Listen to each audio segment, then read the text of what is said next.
வணக்கம் மக்களே, welcome to ஜகா world. நாம் இன்னைக்கு வீடியோவில் என்ன பார்க்க போகிறோம்னா, வீட்லேயே ஈஸியாக செய்யக்கூடிய தம் பிரியாணி தான் பார்க்க போகிறோம். உங்களுக்கு இந்த வீடியோ பிடிச்சிருந்தா லைக் பண்ணுங்கள், கமெண்ட் பண்ணுங்கள், ஷேர் பண்ணுங்கள், சப்ஸ்கிரைப் பண்ணுங்கள். அப்படியே பக்கத்தில் இருக்க பெல் பட்டனை ப்ரெஸ் பண்ணுங்கள். வாங்க வீடியோக்குள்ளே போகலாம். பற்ற வச்சு நம்ம இப்போ 1.5 கிலோ பிரியாணி செய்ய போகிறோம். அதுக்கு முதல்ல ஸ்டவ் பற்ற வச்சு ஒரு 300 எண்ணெயை ரீஃபைண்ட் ஆயில் விட்டுட்டு அதில் தேவையான அளவு பட்டை, கடல் பாசி, ஏலக்காய், லவங்கம் எல்லாத்தையும் போட்டு நல்லா பொரியிட்டோன்னு வெங்காயம் 1.5 கிலோ பிரியாணிக்கு வெங்காயம் ஒரு 1/2 கிலோ வெங்காயம் போட்டிருக்கேன், கட் பண்ணி வச்சுருக்கோம். அதை வெங்காயத்தை போடணும்.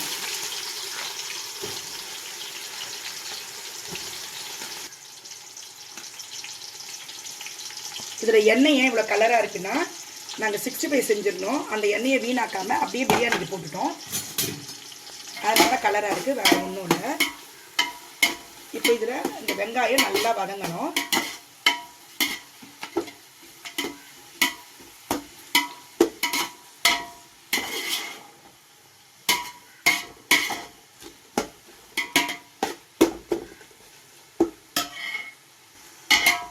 பிரியாணிக்கு 1/2 கிலோ வெங்காயம் அரிஞ்ச மாதிரி ஒரு 400 கிராம் தக்காளி அரிஞ்சு வச்சுருக்கோம். பச்சை மிளகா தேவையான அளவு, நமக்கு எவ்வளோ காரம் தேவையோ அதுக்கு தேவையான அளவு பச்சை மிளகா, கொத்தமல்லி நறுக்கி வச்சுருக்கேன். முதல்ல இந்த வெங்காயம் வதங்கட்டும். பொன்னிறமாக நல்லா செவுக்க வதங்கினாதான் பிரியாணி கெட்டு போகாமல் நல்லா இருக்கும்.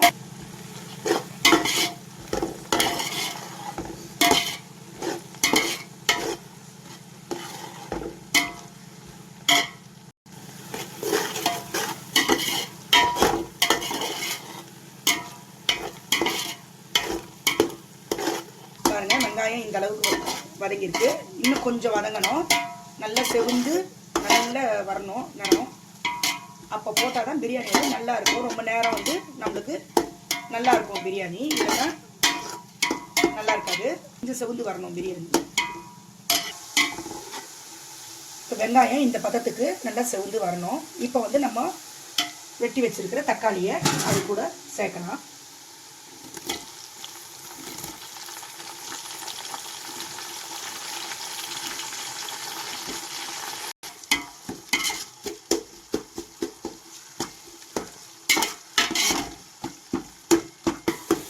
தக்காளி இந்த பதம் நல்லா குழஞ்சி வரணும்.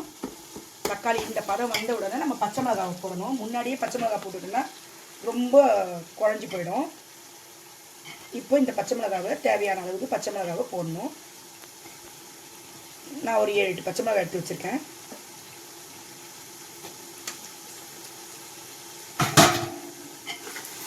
இப்போ நல்லா வதக்கணும்.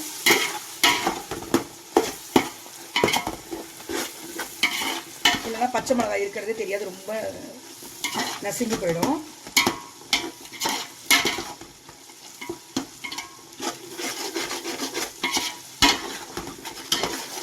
கொஞ்சம் வதங்கட்டும், அந்த பச்சை மிளகாய் கொஞ்சம் வேகட்டும். இஞ்சி பூண்டு விழுது சேர்த்துக்கணும். இஞ்சி பூண்டு விழுது இதுக்கு இப்போ பாருங்கள், பச்சை மிளகாய் நல்லா வெந்து வருது. இப்போ இதுக்கு தேவையான அளவுக்கு நம்ம இஞ்சி பூண்டு விழுது நான் அரைச்சி வச்சுருக்கேன், ஃப்ரெஷ்ஷானது. இஞ்சி பூண்டு விழுது ஒரு 2 ஸ்பூன்.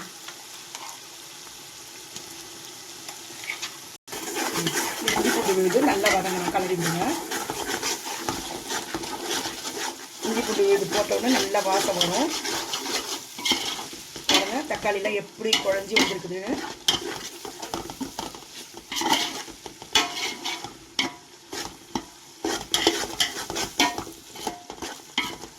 இந்த மாதிரி நல்லா தக்காளியில் நல்லா குழஞ்சி வந்துடுங்க.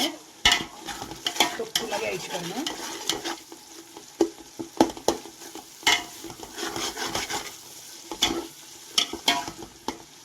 பாருங்க நல்லா குழஞ்சி வந்துடுச்சு. தக்காளி வெங்காயம் எல்லாம் நல்லா ஒரு சேர வந்து இந்த மாதிரி பதத்துக்கு வரணும்.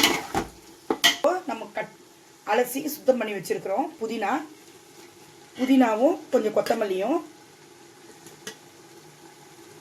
இதில் போட்டுடணும். போட்டுட்டு நல்லா வதக்கணும். கொத்தமல்லி கொஞ்சம் எடுத்து வச்சுருக்கிறேன் மேலே கடைசியாக தூவத்துக்காக.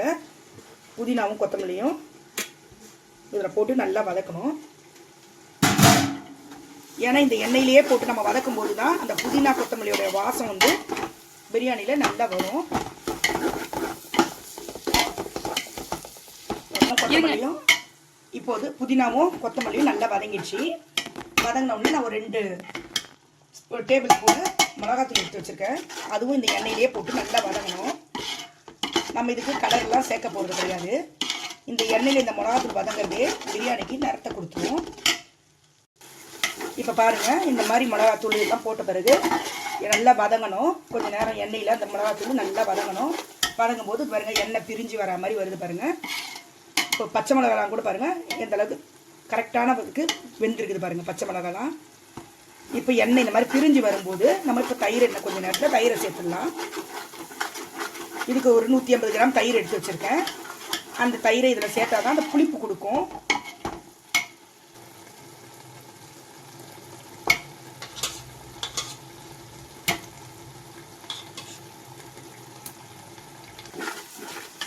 பாருங்க, இந்த மாதிரி 150 கிராம் அளவுக்கு தயிர் சேர்த்துருக்கேன். நல்லா இது கலந்துடணும்.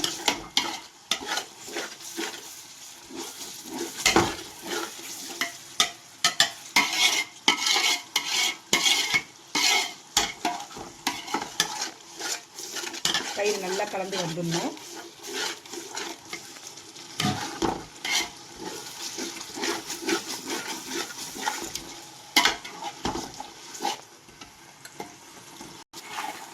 தயிர் நல்லா கலந்து வந்துச்சு பாருங்கள். எண்ணெய் பிரிஞ்சு நல்லா தெரியுது பாருங்கள்.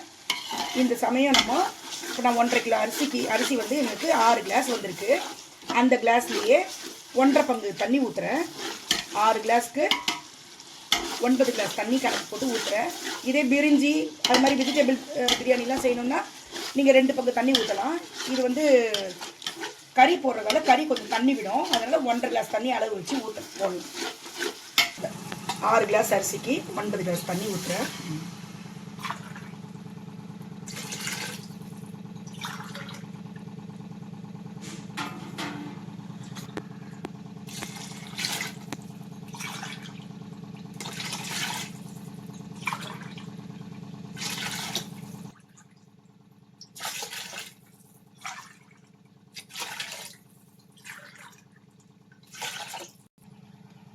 இப்போ இதுக்கு தேவையான அளவு உப்பு போட்டுக்கணும்.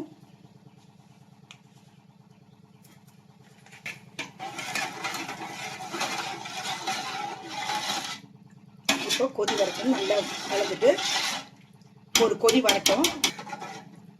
உப்பு கலந்துட்டோம். இப்போ கொஞ்ச நேரம் மூடி வைப்போம். நல்லா கொதி வரணும். நல்லா கொதி வரணும். மூடி வைப்போம்.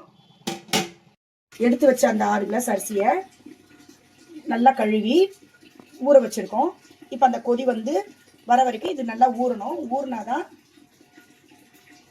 சாதம் நல்லா மெத்துன்னு நல்லா இருக்கும். நல்லா கொதி வந்துச்சு. இப்போ இந்த கழுவி வச்சிருக்க கறியை கழுவி தண்ணி எடுத்து வச்சிருக்கோம். சிக்கனை இதில் போட்டுடலாம்.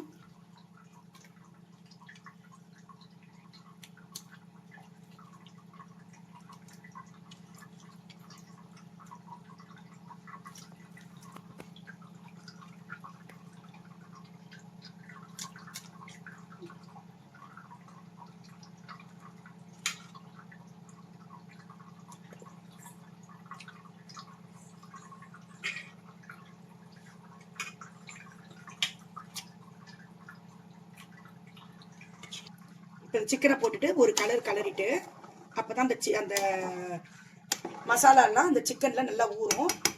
இப்போது கொஞ்ச நேரம் மூடி வைக்கும். ஒரு கொதி வரணும். நல்லா கொதி வந்துடுச்சு பாருங்க. இதுலேயே கறி நல்லா வெந்து வருது. பாதி வெந்துடுச்சு. இப்போவே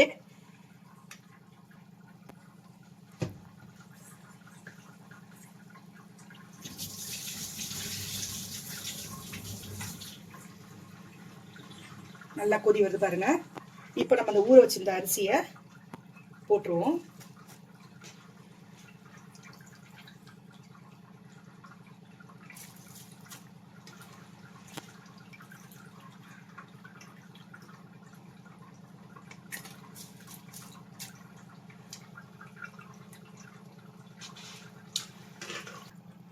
அரிசியை போட்டுட்டு லைட்டாக ஓரமாக வச்சு கிண்டணும். இந்த மாதிரி பண்ணிடணும். அப்போ தான் வந்து அரிசி எல்லா இடத்துக்கும் பரவி அந்த மசாலா நல்லா ஊறும். இப்போ ஸ்டவ் வந்து ஃபாஸ்ட்டாகவே இருக்கட்டும். கொஞ்சம் நேரம் மூடி வைப்போம். கலந்துட்டோம். இப்போ அரிசியை நல்லா கலந்துட்டோம். இப்போ ஃபாஸ்ட்டாகவே இருக்கட்டும். ஃபாஸ்ட்டாகவே வச்சு கொஞ்ச நேரம் மூடி வைப்போம். இப்போ பாருங்க, நல்லா வெந்து வந்துடுச்சு. தண்ணிலாம் சுண்டி தண்ணி இந்த சமமாக வருது. அரிசிக்கு சமமாக வரும்போது எங்கேயும் அடி பிடிக்குதா என்னன்னு செக் பண்ணிக்கணும் ஒரு தடவை. அது நம்ம ஓரமாக தான் கலரணும். இப்போ எதுவும் இல்லை. இப்போ கரெக்டாக இருக்குது. தண்ணி சமமாக இருக்கும்போது இப்போ தீயை சிறுவடைக்கிட்டு இதுக்கு நடுவில் நம்ம உப்புலாம் நாங்கள் பார்த்துட்டோம். அதை நாங்கள் வீடியோ எடுத்து போடலை. உப்பு காரம் எல்லாம் கரெக்டாக இருக்குது. இப்போ நம்ம சிறுவை வச்சு மேலே வெயிட் வைக்க போகிறோம்.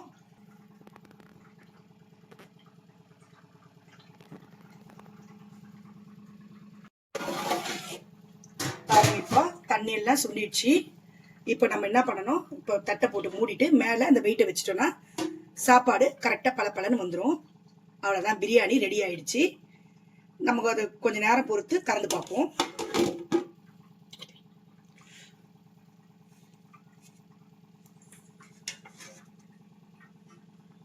ஸ்டவ்வை நிறுத்திட்டோம். இப்போ அந்த வெயிட்ல எங்கேயும் அந்த ஆவிங்கெல்லாம் எங்கேயும் ஆவி போகாம தம் பிரியாணி ரெடி ஆயிடுச்சு. தம் பிரியாணி ரெடி.